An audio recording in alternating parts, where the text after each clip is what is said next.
Orbit कॉर्पोरेशनचे मालक पूजित अग्रवालला पोलिसांनी अटक केली. विविध संस्थांचे 2.5 कोटी रुपयांचं कर्ज थकवल्याचा पूजित अग्रवालवर आरोप आहे. अग्रवालच्या गृहनिर्माण प्रकल्पामध्ये अनेक लोकांनी घरं बुक केली आहेत, परंतु या अटकेनंतर घरं बुक करणाऱ्यांमध्ये चिंतेचं वातावरण पसरल्याशिवाय आधी भरलेले पैसे देखील बुडण्याची शक्यता आहे. विशेष म्हणजे बिल्डर पूजित अग्रवालवर विविध पोलीस ठाण्यात गुन्हे दाखल आहेत. त्यामुळे पूजित अग्रवालवर पोलीस काय कारवाई करतात याकडे सर्वांचं लक्ष लागलं आहे. कोल्हापूर जिल्ह्यातल्या गगनबावडा ग्रामीण रुग्णालयाच्या वैद्यकीय अधीक्षकांवर विनयभंगाचा आरोप लावण्यात आला.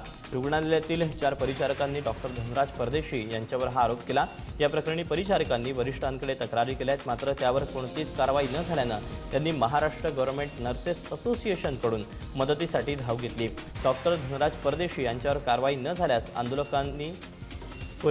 आंदोलकांचा इशारा परिचारकांकडून देण्यात आला आहे. या प्रकरणामुळे कोल्हापुरातील वैद्यकीय क्षेत्रात खळबळ उडाली आहे. तुळजापूर तालुक्यातील लैंगिक अत्याचार पीडित 7 वर्षीय मुलीला रुग्णालयातून डिस्चार्ज मिळाला. 5 दिवस या पीडित मुलीवर अतिदक्षता विभागात उपचार सुरू होते.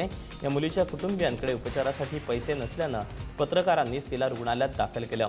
एबीपी माझानं बातमी दाखवल्यानंतर राज्यभरातून मदतीचा ओघ सुरू झाला.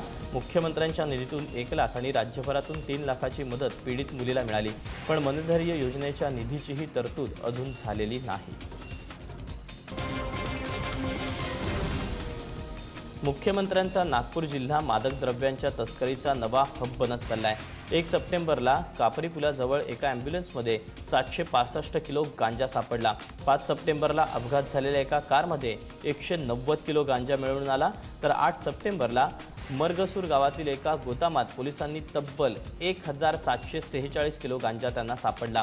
तिन्ही घटना मिळून अवघ्या एका आठवडाभरात 2701 किलो गांजा पोलिसांनी जप्त केला असून त्याची किंमत 2,70,00,000 रुपये. त्यामुळे आठवडाभरात समोर आलेल्या 3 घटनांवरून नागपुरातील गांजा तस्करीचं वास्तव समोर आलं आहे.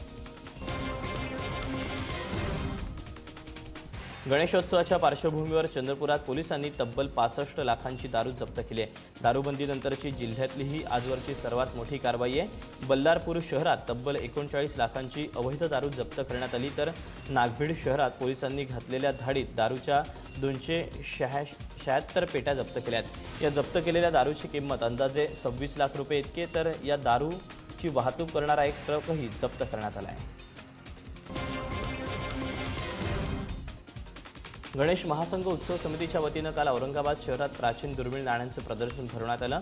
आशुतोष सुनील पाटील या अवघ्या 18 वर्षाच्या तरुणानं ही सर्व नाणी जमवली. प्राचीन भारतापासून ते स्वातंत्र्योत्तर भारतापर्यंतची सर्व नाणी आशुतोषनं जमवली आहेत. हा ऐतिहासिक ठेवा पाहण्यासाठी काल औरंगाबादकरांनी गर्दी केली होती.